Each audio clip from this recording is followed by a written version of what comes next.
Je vous parlais de la nouvelle voie que je viens d'ouvrir et qui est liée à l'épigénèse et à l'hybridation.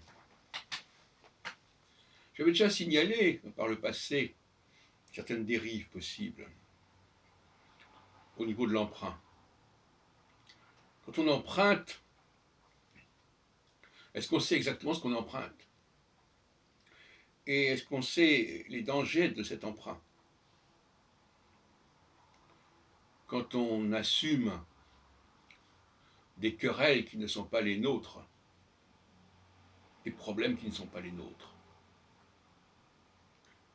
Parce qu'on a emprunté ceci, quand on a emprunté ceci, on considère qu'on est concerné par ce qu'on a emprunté, qu'on est solidaire de ce qu'on a emprunté. Ce n'est pas forcément le cas. On peut emprunter un élément et par voie de conséquence, on est censé avoir emprunté la totalité de l'ensemble auquel cet élément appartenait.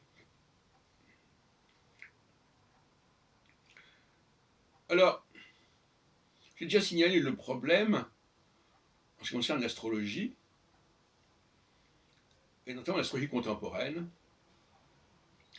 qui, parce que dans le passé, cette forme de divination a emprunté l'astronomie, elle se croit obligée de continuer à emprunter à l'astronomie ces nouvelles découvertes, notamment les planètes au-delà de Saturne.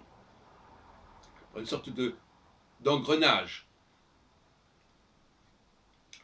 Alors je vais passer à la question du judaïsme. J'ai écouté attentivement les arguments de Shlomo Sand à propos de certaines invraisemblances du récit judaïque. Il est un fait qu'on a une sorte de distorsion entre la Bible et l'histoire des Juifs, aujourd'hui, jusqu'à aujourd'hui. On n'arrive pas à connecter les deux. D'où la thèse de Sand, un historien israélien, selon laquelle les Juifs d'aujourd'hui n'auraient aucun rapport avec les Juifs de la Bible, qui évidemment remettra en question tout le processus du sionisme.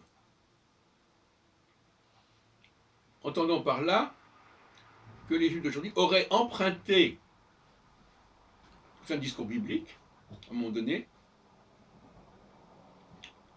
et que, en fin de compte, ce discours est déconnecté de leur propre histoire. De la même façon que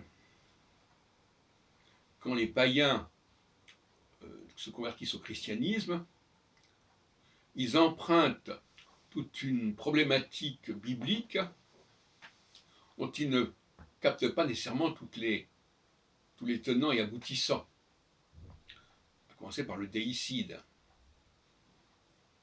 Et justement, le déicide fait partie du paquet cadeau que les Juifs, on les appellera les Juifs actuellement, mais en fin de compte, ce n'est pas le mot qui convient, puisque les Juifs, ce sont justement les Juifs de la Bible.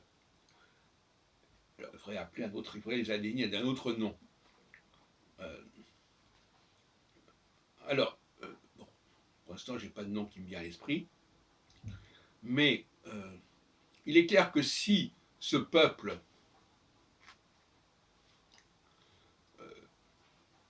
qui a adopté la référence biblique, ce peuple qui a adopté la référence biblique, il a adopté tout un ensemble de conséquences, à commencer par le déicide.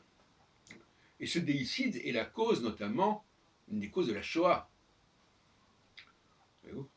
Tout comme quand il se réfère, quand ce peuple se réfère à